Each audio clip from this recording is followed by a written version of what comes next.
Next, we also like to thank all of the staff who make these webinars possible, starting out with our program officers from the Department of Education, Dr. Tracy Scott, Brian Cohane, and Elizabeth Limbo. I am Jarl Crocker. We're also joined this afternoon or late morning by my co-project director, Sarah Frizzell from the American Institutes for Research. And also just a big thank you to all the staff behind the scenes who make this webinar possible. With that, I'm going to turn it over to Hetty to go ahead and introduce our speakers for today. Hetty, the mic is yours.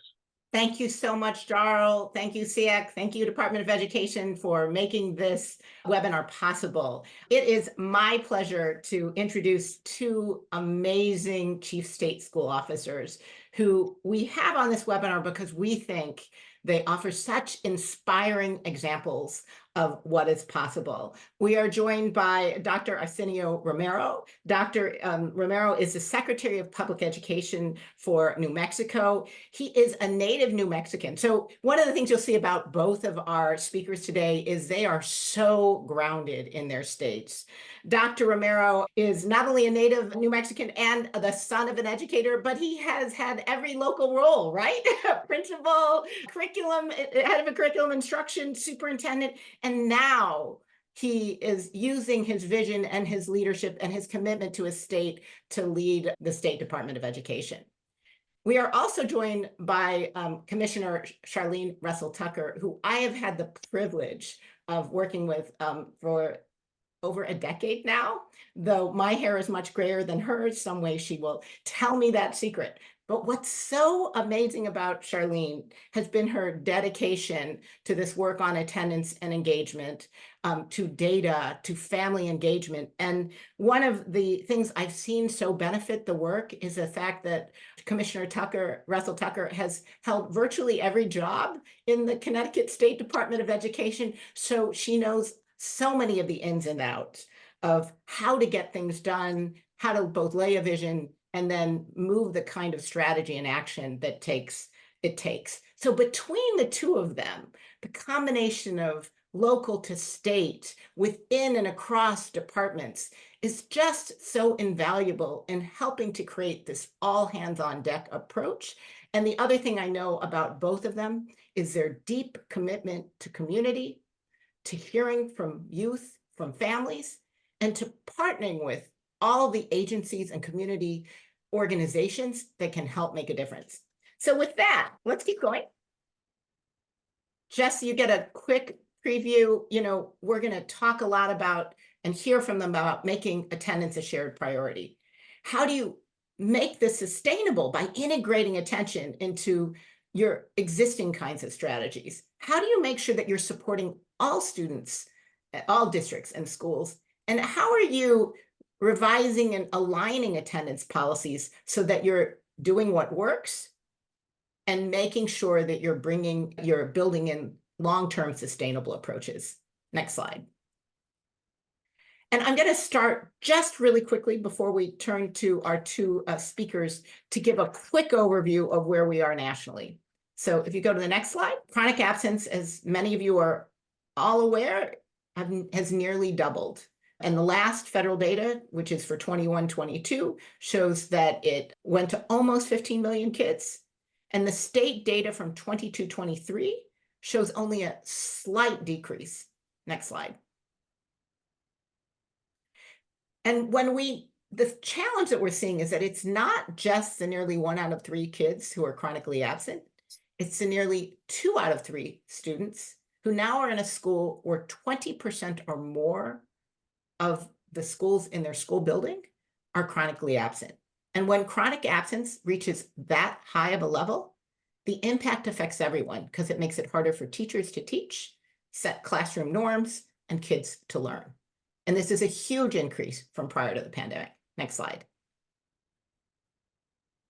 And part of one of the challenges we know what works is creating a multi-tiered system of support. This is actually a characteristic that both states who are going to be speaking, they'll talk about how they're putting in place. But once schools are reaching these high levels, they struggle to put in place these kinds of multi-tiered systems of supports that begin with prevention. And many of them, when the numbers weren't so high, did not have to put this kind of multi-tiered system in support. So this is new for many schools. And if you go to the next slide,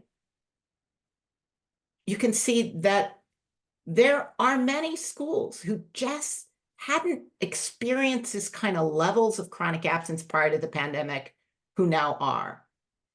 And in terms of numbers, the largest increase in schools experiencing these much higher levels of chronic absence are the elementary schools, of which there are many more.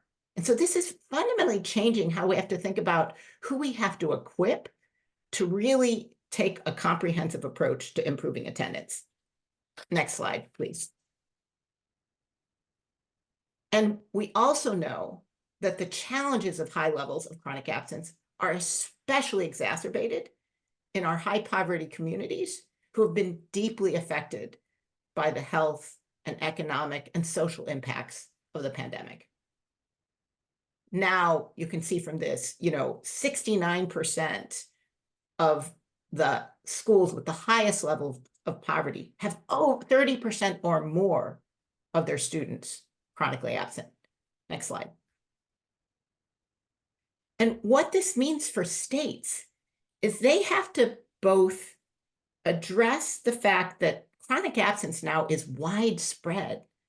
The vast majority of their schools in their states are facing significant high levels of chronic absence, but it is also deeply concentrated in some of the highest places experiencing the deepest levels of poverty. And that means that how you operate has to also be a tiered support system where you make sure there's support for all schools and districts, whether that's attendance messaging, guidance on good practice.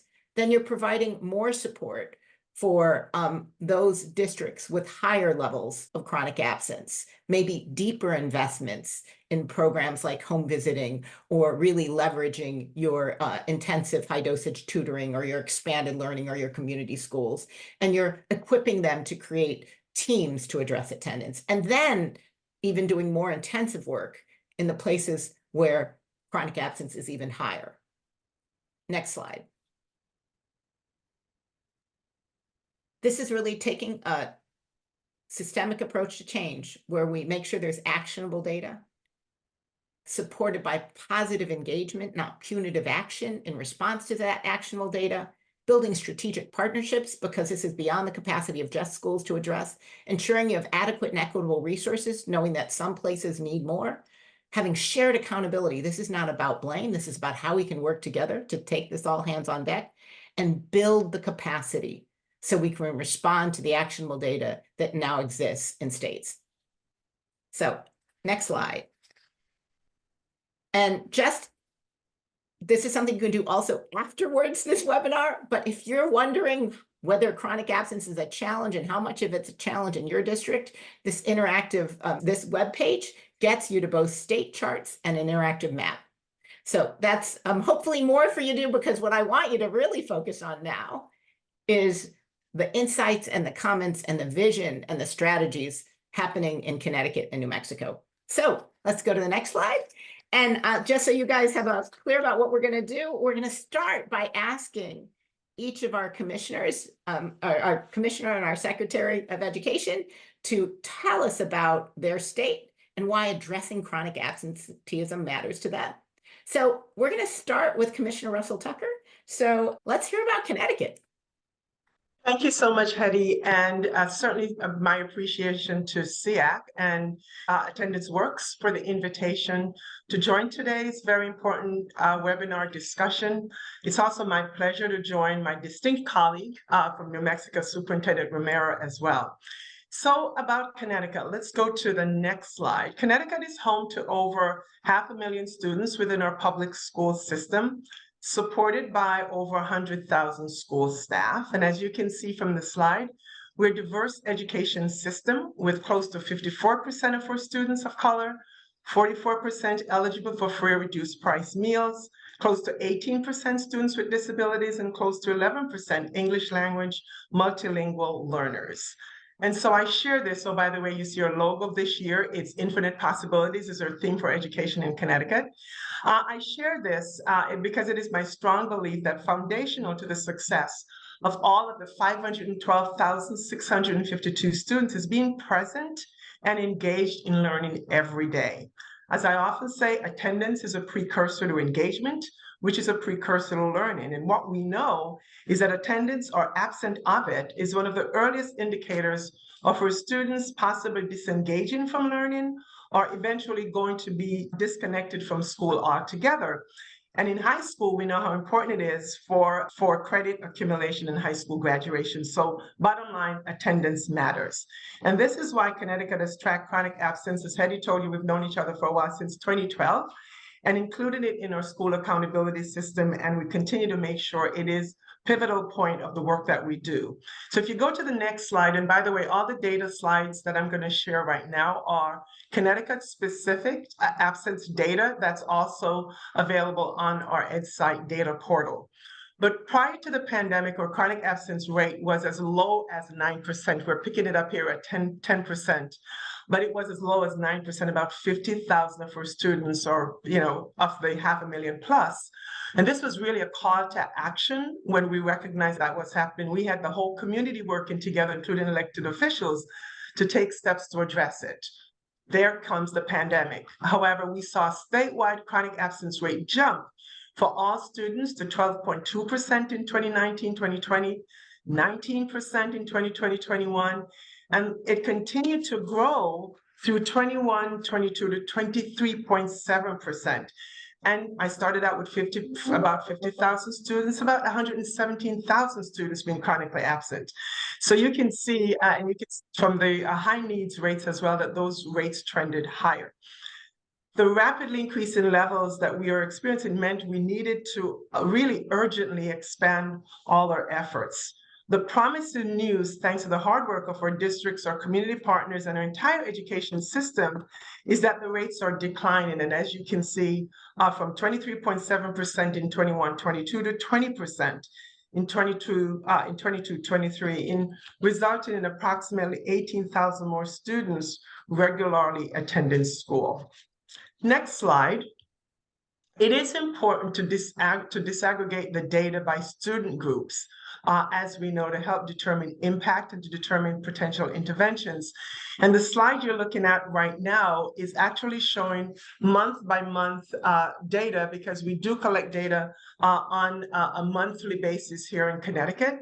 And you can see month over month, as we're looking at it now and compared to the prior 2 years, that even though there's a lot more work to be done, the gray line is showing you that as we started in October, that those numbers are trending downwards. And so that really is very important. On the next slide, we're also showing information on disaggregating our data by student groups. And that's important as well. When you take a look here, and so we're data informed in Connecticut. I call it we're data obsessed. We really always pay attention to data. Disaggregating by student groups also help us determine the impact and to examine potential interventions. Take a look at this. Take a look at the students experiencing homelessness. At a high at one point over the past couple of years at 60%. You look at high need students and you see those numbers there as well. So while there's a lot of work to do, the good news that's in this slide is that for all our student groups, the numbers are certainly trending down. So it's really important for us that as we go forward, that we continue to do this. I think I have one more slide that I may want to take a look at here, and that is by grade level. And so we've also taken a look to see what's going on at the different grade levels. We've talked about disaggregating by student group, also disaggregating the data by grade level. What this is telling us when we compare the previous January to this January 23 to January 24, we see we've made more progress in the earlier grades than the upper grades. And that is telling us something as well that we need to do for more intervention and for more focused attention. So that is where we are for the data in Connecticut, Hetty, and looking forward to hear from my colleague from New Mexico.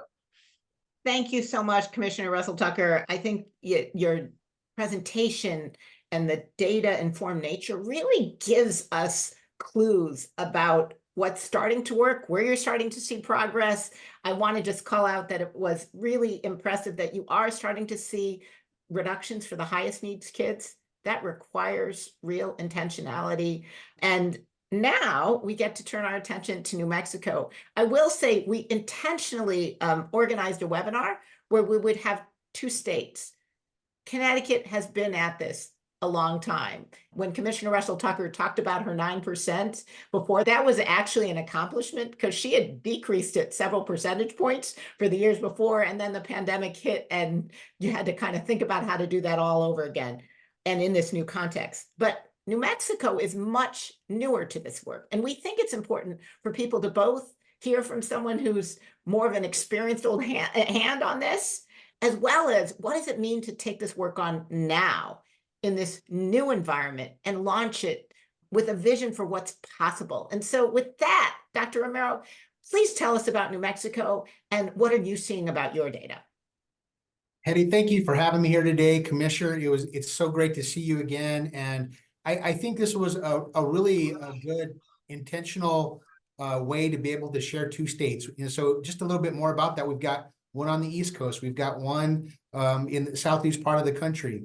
When you think about New Mexico, it's a very unique state, and I want to talk a little bit about that. But just thank you for having me here to speak about the attendance initiatives throughout the state of New Mexico and what we're implementing. You know, when you think about this, is an issue that we can all relate to. This is a root cause issue that we have no matter where you're at across the country. A missed school day is a lost opportunity to learn, and attendance is vital to school performance and academic outcomes. And that's why we here at the New Mexico Public Education Department are investing in addressing chronic absenteeism. New Mexico, like the rest of the nation, it continues to struggle with chronic absenteeism in the years following the pandemic. Kind of to put a picture on where we're at right now, absenteeism prior to the pandemic was right around 18% of our students were considered chronically absent, which is at that time too many. But now, last year, we're coming into this as we're starting to get some time outside the pandemic, 40% of our students are considered chronically absent. That's meaning that 10% or more have missed school. In the simplest terms, that's 2 days a month. 15% of our students that we refer to as extensively absent because they have missed more than 20% of their time in schools. So to just put a little bit of this in context, and Hetty, you talked a little bit about the different positions that I've been in New Mexico, and this is my 28th year in education. I've been a teacher, I've been a principal, I've been a superintendent, and now I've been in this position as Secretary of Education for the Public Education Department in New Mexico for a little over a year now. And as we were looking at the data, as we are gathering more and more data as to the outcomes and the effects of COVID, this is a place where we want to spend an enormous amount of our time, energy, and resources. There's lots of things happening across our country and in our school districts. And just to speak about some of those things in New Mexico, we've invested greatly in structured literacy.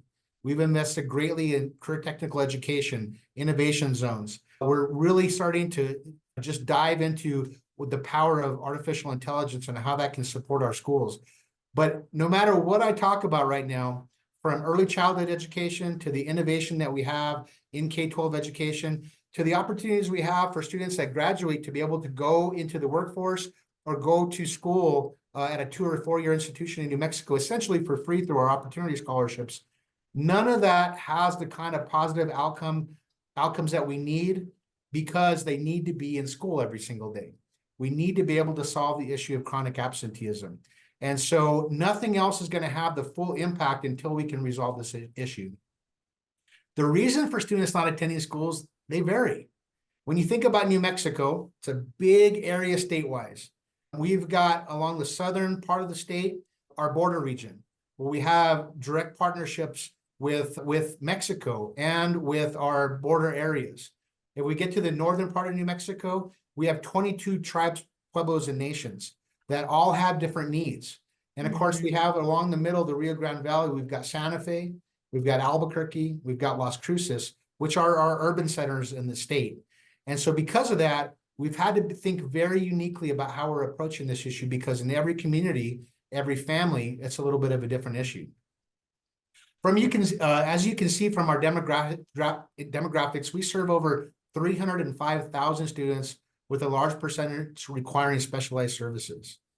We've got special education, including gifted, English language learners. New Mexico is also unique in the fact that we serve a population models bilingual and multicultural education programs across the state, which includes Spanish, native languages, and of course, American Sign Language. In 2019, New Mexico was one of the first states to address chronic absenteeism through legislation, through the passage of that we know of as the Attendance for Success Act. This piece of legislation, it really shifted the focus away from truancy and towards a preventative and supportive approach to getting our kids back in school. We shifted away from the idea of blaming students and families, and instead are focusing on determining what barriers are in place. What do they face, and what do schools and school districts, what can we do to help break down those barriers?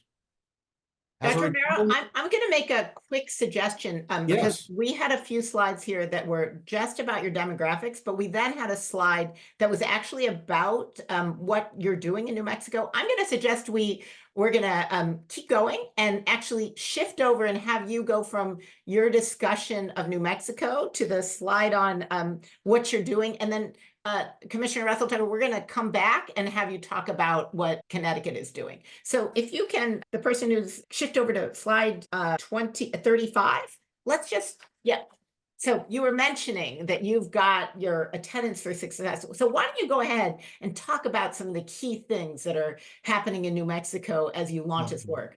Absolutely, love to. Thank you for that. Yeah, so the Attendance for Success Act, this was legislation that was passed. And what this really requires is that each school district, local school entity, create an attendance improvement plan. That really identifies the challenges and barriers that families are facing and the strategy to help prevent chronic absenteeism. This is a strong partnership between local LEAs, schools, and the public education department. Now, what we're finding is that the problems are very complex. There's not one, there's not five. There are dozens of reasons why this happens depending on where you're at in the state. And so sometimes the solutions can be as simple as making sure that your students feel welcome. It's building those relationships with students, making sure that somebody's checking in with them every single day. When they do miss, it's us checking in with them and having that relationship about why they missed and what kind of consequences that is. But also to have access to what they need to catch up and through really having those abilities through technology and having that pre-planning in place and that plan in place to be able to meet the needs of those individual families. We've also found many issues around transportation, that if the student's taking the bus and they miss the bus, that's it, they're not coming. And so when we have so much of the state in a very rural type of environment, where we've got farm, agriculture, many things around ranches and cattle, we're talking about some students can be an hour away from their local school district. So we're trying to think about ways in which we can either have multiple ways for them to be able to get to school or multiple ways for us to be able to continue that positive relationship, even if they are at home. So, and Dr. Mayer, it seems like that's partly why your emphasis was on each school having their own school improvement plan, absolutely, so that they could take into account their local assets and their local challenges. That's it, exactly. So those local attendance plans are very unique to their environment. So whether you're in our largest city like Albuquerque, or whether you're in a very small community, it's very much built around your needs. And it's the partnership we have between the public education department and those local LEAs to be able to make those things, one, plan them, but also execute them. And so you see here in this slide, again, some of the work that we're doing. It was House Bill 236 around the Attendance for Student Success Act. And so we are now in year 2 of that legislation, and we're starting to learn about how we can now continue to even improve that. Families right now do have access to a public-facing dashboard to be able to have access to data in their, not only statewide data, but data within their community about what that means and what that chronic absenteeism issue has an effect on their community. We also have a statewide conference in place, and this is where we have a wonderful partnership with United Way, and of course, districts like Albuquerque Public Schools, which is our largest school district. And what this does is this offers a statewide conference twice a year to build knowledge and understanding of the best practices that we have around chronic absenteeism and attendance. And Hetty, that's where I got to see you last, and we had a great time there. It was well attended, and we had some great conversations with attendance counselors from across the state of New Mexico. We've also done some things around working with some of our partnerships around the country and around the state, specifically around Graduation Alliance and through entities like Engage New Mexico. These are projects to support districts in reaching out to families to specifically identify those barriers in attendance, and we can work one-on-one with families that help inform what those attendance plans are going to be like. So since 2020, over 72,000 students have been referred to for this program, which we're really excited about. Some other areas that we're really working on is how we're using additional legislative funding. We had over $5 million that was appropriated from a legislature last year. Half of that went directly to school districts that they applied for to be able to help implement their specific attendance plans. And of course, we're using our communication teams to really develop a statewide plan so we can get to every corner of the state and every family in the state about what chronic absenteeism is and what happens when you do miss school and what kind of consequences that has, and making sure that we can have that relationship with parents. So this awareness campaign has come to be known as Showing Up Together. This campaign kicked off in the fall of 2023, where Albuquerque Mayor really introduced a proclamation for Attendance Awareness Month, and it's soon going to be expanded throughout the state to continue bringing awareness to the importance of school attendance in New Mexico. And with that, Hetty, I'll turn it back over to you. Yeah, I want to ask one question, and then we're going to shift over to Dr. Russell Tucker. But you, as part of your work, is, if I remember, also in New Mexico, they banned taking a punitive, using courts. Right. Can you just say a little bit about that as a part of this work too? Absolutely. So we really had some really great conversations with local LEAs, school superintendents, board members about that right there. Sometimes we were causing some of the problem, especially when it came to suspensions and expulsions. We wanted to make sure that we kept those students engaged in the classroom, and we're really moving away from those punitive types of discipline measures so that we can support those families and making sure that they are connected to schools and stay in school. But also for those students that do drop out, that do, for many reasons, leave us for a certain amount of time, to have very intentional plans about them re-engaging with the school and making sure that we can build those relationships with them and get them back on track to whether they're in elementary, middle school, or high school on the road to graduation. We've also realized that we have to build relationships not only with the school system and the families, but with the local businesses through internships, through job-related opportunities, through athletics and activities. These are all things that keep kids in school, and we know that. If we can have students have those types of relationships with their local communities, they're almost guaranteed to graduate. All right. So appreciate the vision that you've laid forward, both taking locally tailored plans, really moving on positive engagement and support versus a punitive approach, and finding ways to leverage all these resources that you're making available. I would like to now shift back to Commissioner Russell Tucker and have her take us through, so if we can go back to the Connecticut slides, what are the key strategies that are underway in Connecticut to address chronic absenteeism? So thank you again, Hetty, for this. And Secretary Romero, we're not too far apart with some of the things that we're really talking about and doing. So that's really great. So on the next slide, you'll see information that we have to better understand the attitudes and perceptions. Thank you. That's the slide around attendance in school, and to uncover key factors contributing to lower chronic absence across Connecticut. We conducted a survey of adults with children in grades K through 12. Over 5,500 families responded. The survey was in English and in Spanish on reasons. And so the major themes across why respondents has been keeping their children home included family obligations, emergencies, mental health and anxiety and stress, chronic illness like asthma, COVID, as we know, and other viral infections, and the need for connection with school staff who speak their same language. This feedback certainly helped to shape our attendance awareness that we do, along with other just systems and supports and policy decisions. So on the next slide, you'll see some information here on a holistic and multi-tiered approach. Hedy, you talked about that earlier in terms of the work that we do. And so you're looking at what we're saying we can do at the state level, right? What kind of supports from the state education agency and the state agencies writ large for this work. And so we've taken a systemic, multi-tiered approach to chronic absence. We're building on communities of practice, clear policies, shining a light on best practices. Don't ever underestimate the power of leveraging bright spots. And we also have a state attendance advisory team with external partners from districts and community agencies that meet monthly. They're able to tell us really what's going on the ground and to let us know what's happening so that this work, as you've heard, cannot be done in silo. In the next slide, and folks, I don't know if we're sending these slides out, but there's a lot of information out on there that you can take a look at. But because of time, I'll just move on to the next slide. Some additional key strategies. Chronic absence webpage, we've talked about, Secretary Romero talked about data, making it publicly available, make sure that everyone will have the opportunity to know what the data are saying, and so they can get that information that's there.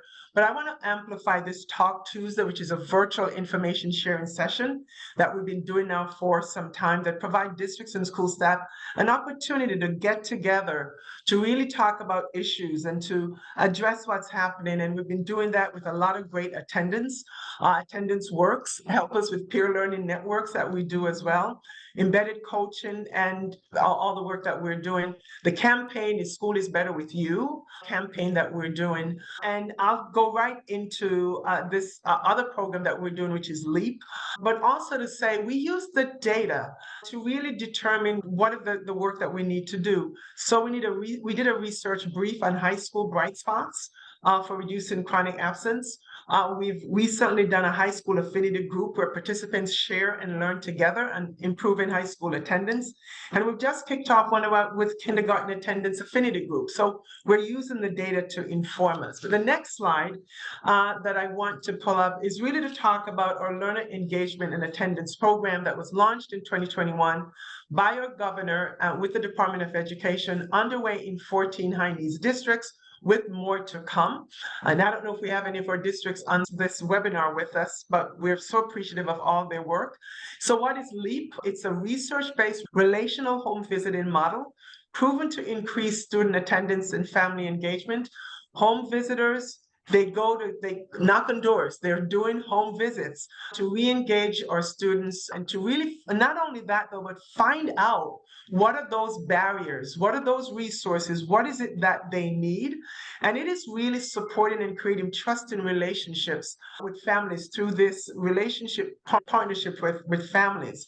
Home visitors are connectors for families of services. It's where is the shelter that I can go to? It's about transportation, all the kinds of things, Secretary Romero, that you talked about that are barriers. We have boots on the ground making those connections. So what? The next slide just really shows what we have learned from this research that was done by our research collaborative that we put in place for COVID.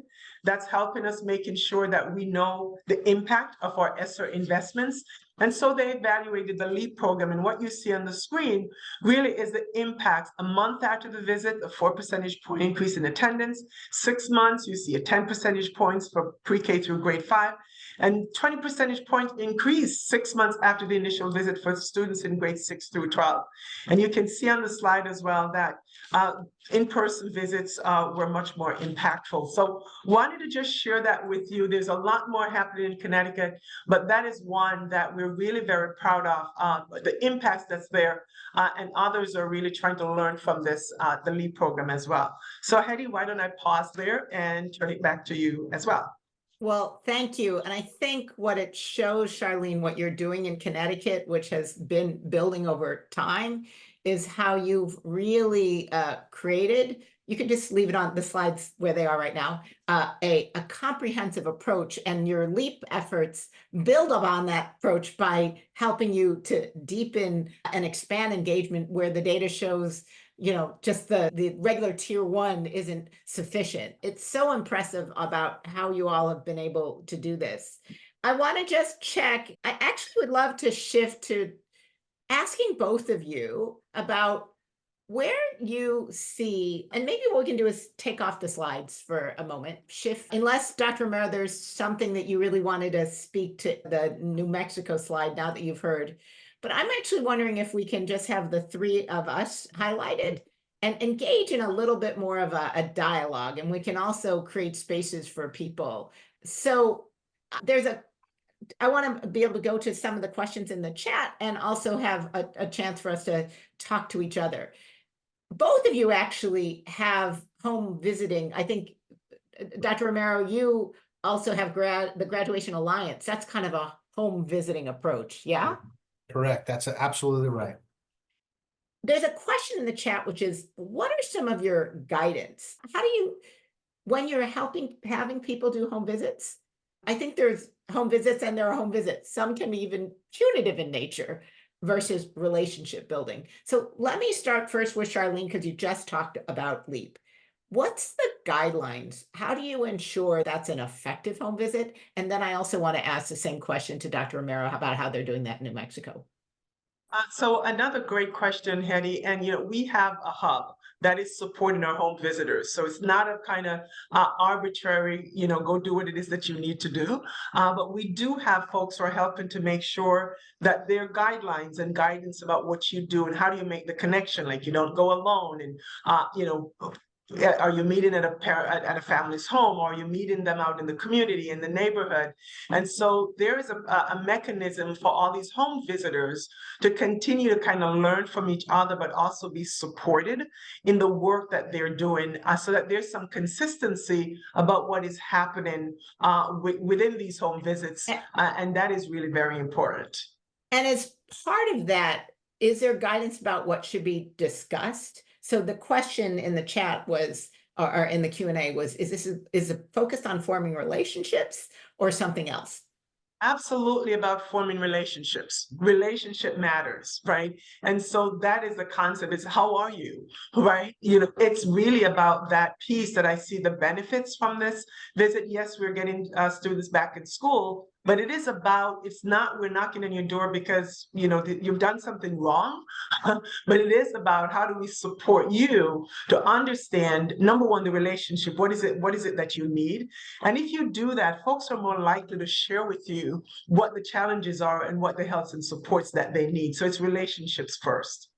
And if I remember correctly, you're not even necessarily saying, hey, I'm here to visit you because you've had such poor attendance. You're really just saying, hey, I want to make sure that you're connected to all these resources and you're succeeding. That's right. Dr. Romero, how does this work how does the home visit aspect of the work play out in New Mexico? So, very similar. And, I think first we went through the protocols of what do we want to do? What is the purpose of going on a home visit? Who should be there? And so very much, I want to reiterate what the commissioner was saying is that we want to build relationships with families. When we see families across New Mexico, every one of them has a separate issue as to why they may have a chronic absentee issue happening within that family. So our first steps is to build relationships, start to build that trust with them, and really trying to find out what those unique issues are so that we can maybe solve those issues, which would allow the kids to be able to be in school every single day. But we've also found out that there's other really unique ways to be able to make the connections with students.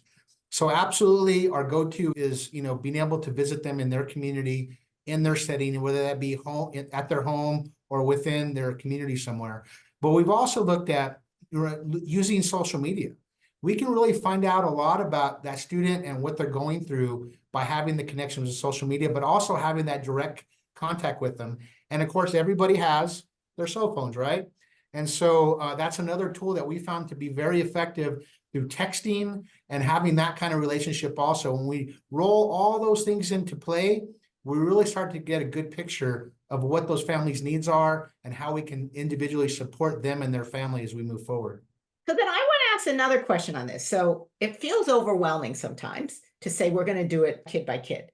Are there ways, and I believe you both have ways, for taking the data and looking for bigger patterns so that you can see whether there's need for more programmatic, systemic, or policy solutions? No, I would say absolutely, and that's so you're collecting data and you're using that not just for the sake of collecting data, but because you have the information to inform next steps, prevention and intervention, right? So you're able to determine, is there something in the community then, right? If you're hearing the same or finding out the same things from families, what is it about that you can do in terms of the community itself? And it helps us at the state agency level, right? When I see the data or you see things, for example, students experiencing homelessness, it says to me, I've got to work with my Department of Housing.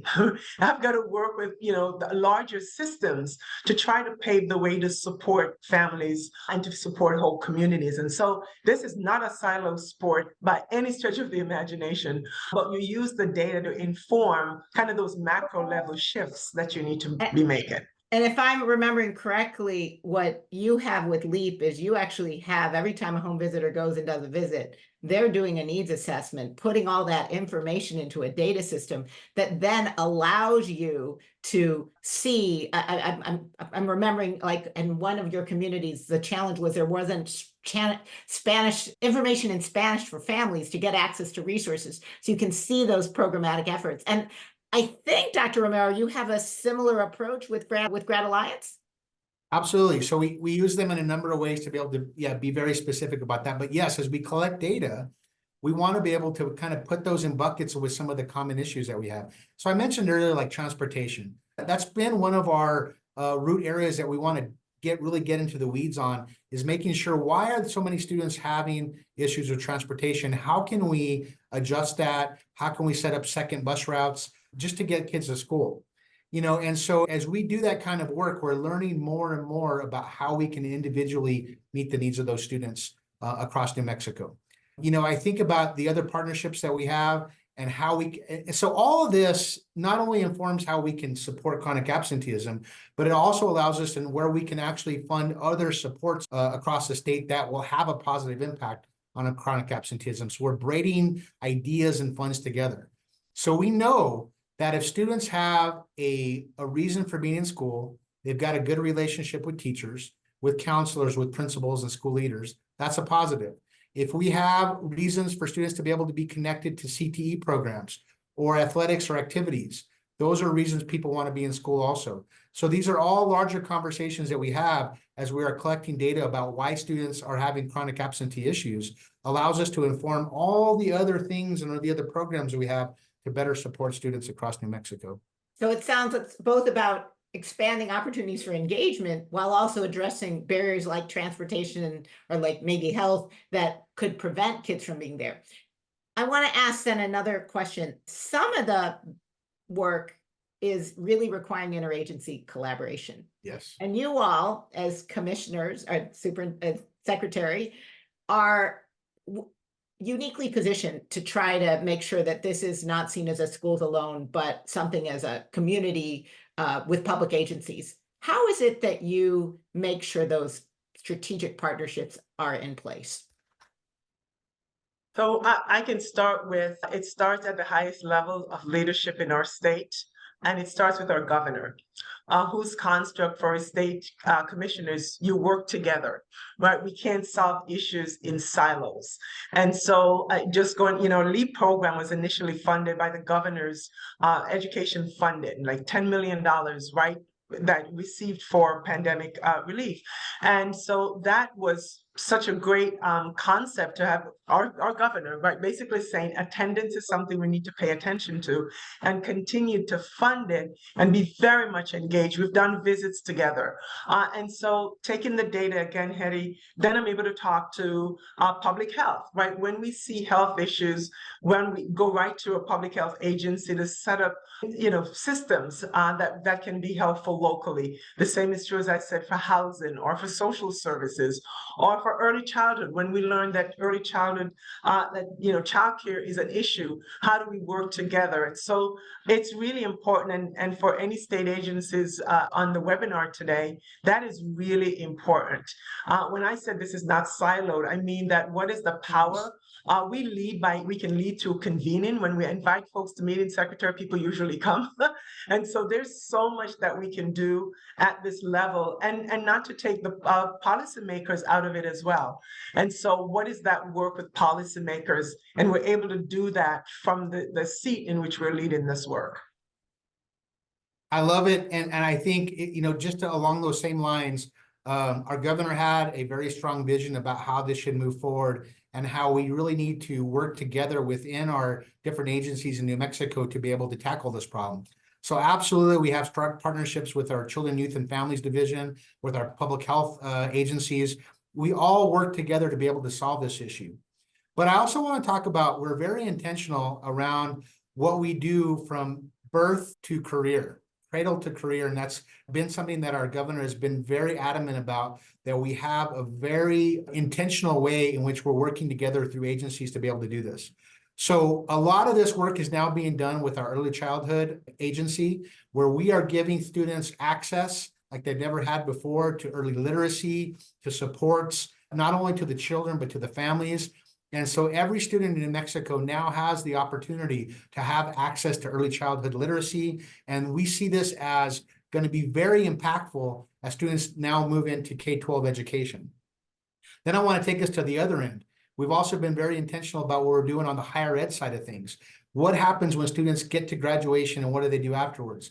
So having those very intentional programs to make sure that they have access to job-related activities, to internships, and access to those types of partnerships, or also to 2- and 4-year college programs.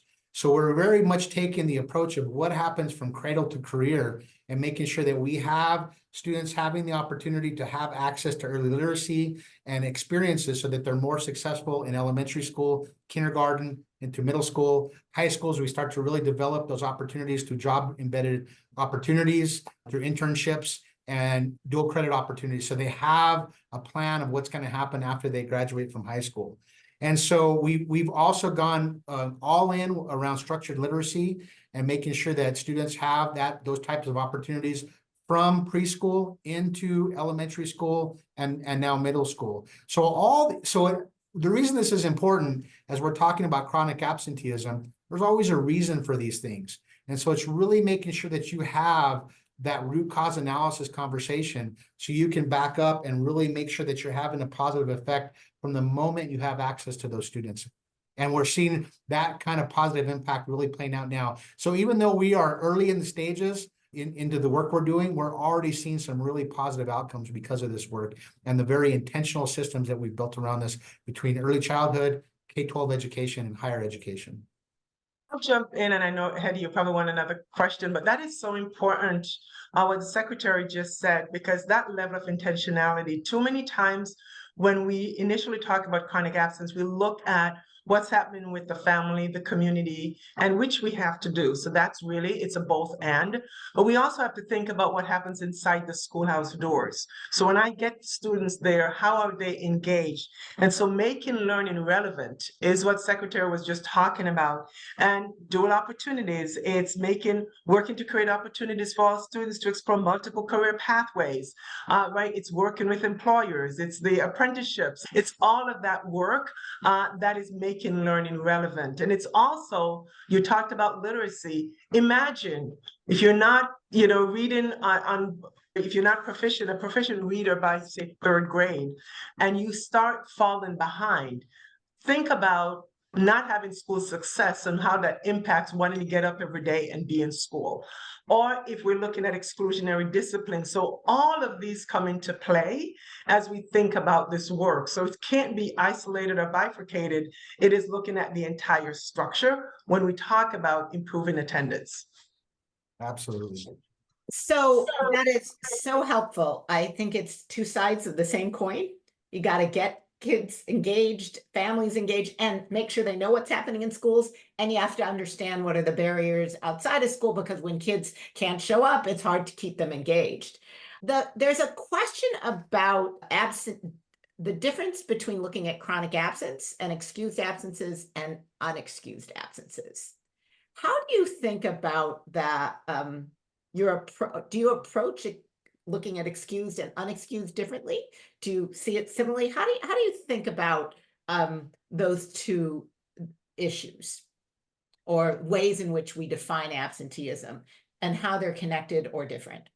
Being in attendance has a definition in our state and has long been in our state for being present in school for half of the day. And that didn't change during the pandemic, so we have a definition, and because attendance has been a part of, chronic absence has been a part of our accountability system since 2012, I call it a mature indicator. We've done a lot of work on definitions and the work that needs to happen there. But for us, you can talk about excuse, but we're talking about missing learning time, right? And so even though, yes, there's excused absences, we're still wanting to make sure that our students are present as much as possible.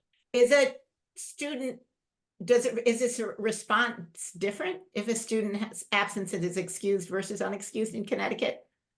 You still need to know what's happening, right? It's still very important that for excused, do you need some intervention? Do you need some supports? What is it that you need?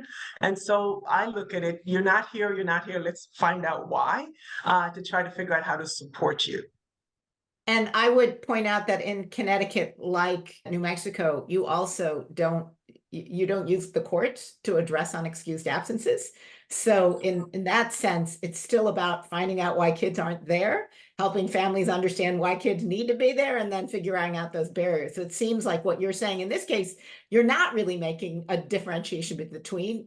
In either case, you have to kind of take a supportive approach. That's correct. Dr. Romero? Yeah, absolutely. I think this is a wonderful part of the conversation because we need students to be able to be in school so that they can have access to all the wonderful things that we've been talking about.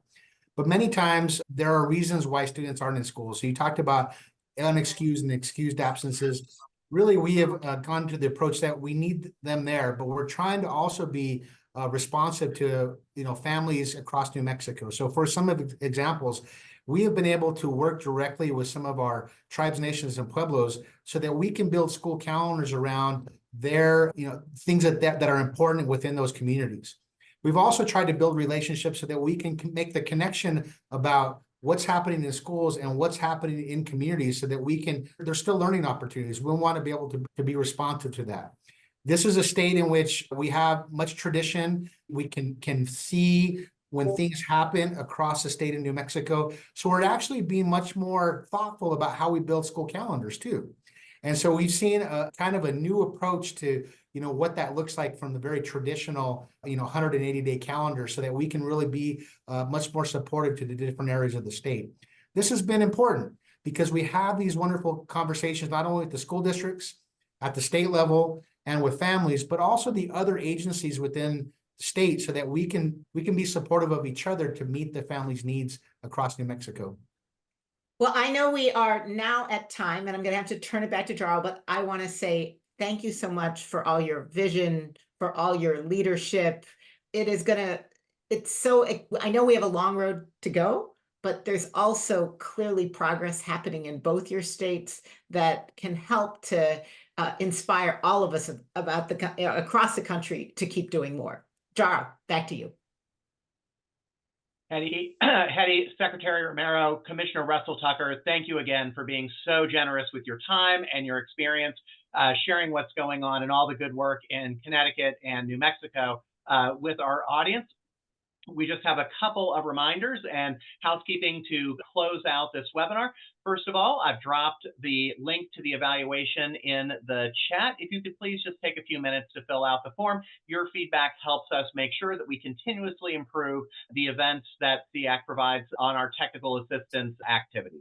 We also have a couple of upcoming learning series we want to make sure everybody knows about.